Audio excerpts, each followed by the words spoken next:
starting from page 96. Could you elaborate on solid information or proofs on that? In the Hebrew Bible, there are many passages which state that the Jews have a mortal enemy whom they call Amalek, and it is for them a racial belief that there is a tribe of Amalekites who are out to destroy the Jews, and God has commanded the Jews to completely exterminate the Amalekites down to the last man, woman, and child. They cannot leave a single Amalekite left alive.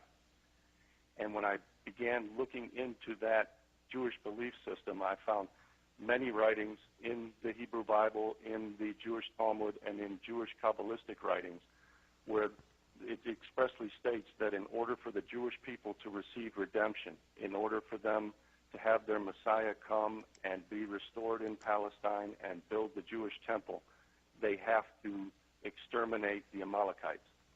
And the Jewish people associated the Armenians with the Amalekites. They believe that the Armenian people represent this racial enemy of the Jews which has to be exterminated. And there were many side issues that relate to that. The Armenians were the first nation to become Christians, and the Jews have always waged a war against Christianity. And that also played into it. And it is an absolute religious commandment for Jews that they have to exterminate the Amalekites, which means that they have to exterminate the Armenians. Is it until the modern days, until the starting of 1900s? I mean, what kind of solid writings they have that we could associate with the Armenian genocide?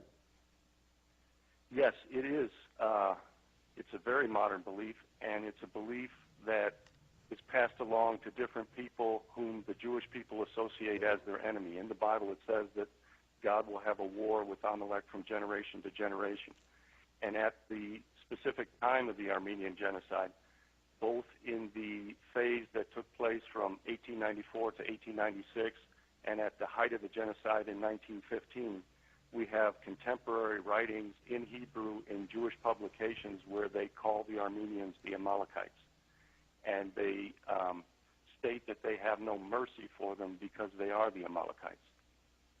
And you can find this in Yair Oran's book, Zionism and the Armenian Genocide, The Banality of Indifference. And you can also find it in Elliot Horowitz's book, which I believe is called Reckless Rights. And you can find it in the Encyclopedia Judaica under Armenians, and also in the Universal Jewish Encyclopedia under Armenians. And basically, could you elaborate how did they make it possible to basically make their vision, enable their vision to basically do the mass murder of Armenians? Well, that gets into the Turkish Empire. And the Turkish Empire in the period of the 1890s, which is also the same period that political Zionism took root in the writings of Pinsker and Theodor Herzl, the Zionist Jews had a stronghold within the Turkish Empire in the Salonican Jewish community, where there were many Jewish bankers and Jewish Freemasons who were organizing a revolt against the Turkish Empire. Because one of the chief goals of Zionism was to break apart the Turkish Empire so that they could take Palestine from the Arabs and give it to European Jews. And they also had to destroy the Russian Empire because the majority of European Jews lived in Russia, and Russia would not let the Jews go because they knew it would result in economic hardships. So they engineered the First World War in order to break apart the Russian Empire and break apart the Turkish Empire. And they could engineer the First World War by pitting Christians against Muslims. And they decided that one way they could pit Christians against Muslims was to have the Sultan start killing Armenians. And they did that by convincing the Sultan that it was the Armenians who were going to conduct a revolution against the Sultan, and that the Christians were plotting to destroy the Turkish Empire. And so the Sultan began committing atrocities in the Balkans and in Turkey itself, and that started to create an outrage in England and America against Islam. Christians started to become pitted against Muslims. Right. Then then the Salonican Jews, through their Committee of Union and Progress and meeting in Freemasonic lodges, there was a man named Emmanuel Caruso, who was the Grand Master of the Macedonian Resorta Masonic Lodge in Salonika.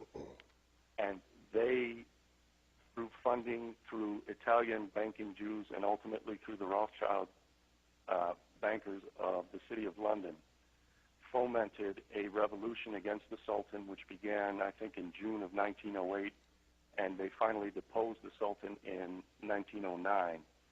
And they then started committing heinous atrocities against Christians in the Balkans and specifically against the Armenians in order to use that to cause the Christians to want to wage war against the Turkish Empire. And that resulted in the Balkan Wars. And then the Balkan Wars resulted in World War I. And in World War I, the leaders of the so-called Young Turks were actually all crypto-Jews from Salonika. And the chief of those was Talat Pasha. And Talat Pasha instituted a program of extermination of the Armenians in order to bring America and England into the region as Christian saviors of the Armenians. And they also attacked Russia because Russia had traditionally been a strong defender, especially of Greek Christians in the Turkish Empire. And in this way, they were able to foment the First World War.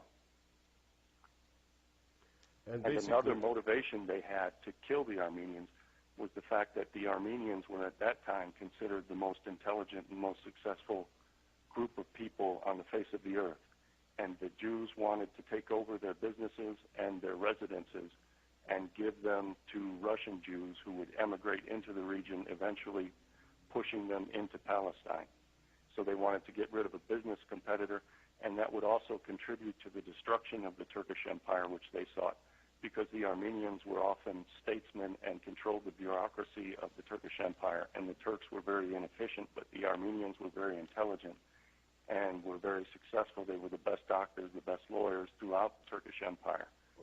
And by killing off the Armenians, they ensured the ultimate destruction of the Turkish Empire. And I would like to go back. You talked about Salonika. Where did the initial movement start of these crypto Jews who came to Salonika, basically? Jews had a very strong foothold in the Spanish Empire, and they had very good relations with Spanish Catholics. And whenever the Jewish people settle in an area, they start to tend to have good relations with the native people, and Jewish leaders don't like that because it leads to Jewish assimilation. And Jewish leaders try to keep Jews segregated from Christians and from other people so that they can preserve the Jewish race until the time of the Messianic age, when they believe the Jewish Messiah will come and redeem the Jewish people and deliver them to Jerusalem and to Palestine. So the Jewish leaders orchestrated in 1492, the same year that they tried to send ships to America to create a homeland for the Jews, but that was unsuccessful.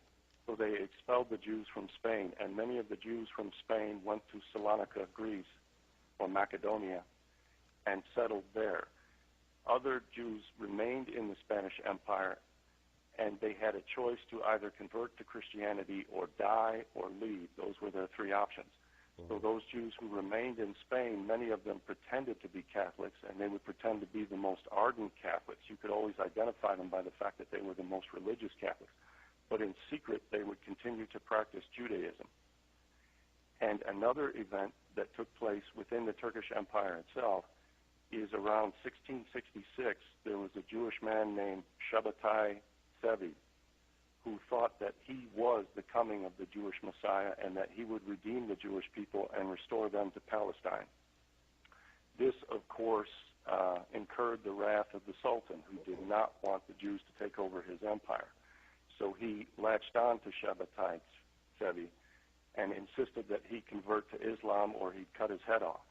And Shabbatai Tzvi pretended to convert to Islam so that he could subvert the religion from within. And many of his followers pretended to convert to Islam. And like the supposedly Catholic Jews of Spain, they were often the most ardently religious Islamic people in the Turkish Empire, even though in secret they would remain Jews. And they would even not tell their children that they were Jews until they reached a certain age. I think it was 13 or 18. Right. And this formed a cult in Salonika. And Shabbatai Sevi, when he died, Jews believe that the souls can be reincarnated like the Buddhists believe, especially within this sect of Judaism, which to be known as the Dernmei. And they believe that the soul of Shabbatai Sevi passed on to a man named Baruch Yah Russo. And Baruch Yah Russo established a Dernmei cult in Salonika, Greece. Now, these Jews were heavily into the Lurian Kabbalah, which is a subversive movement that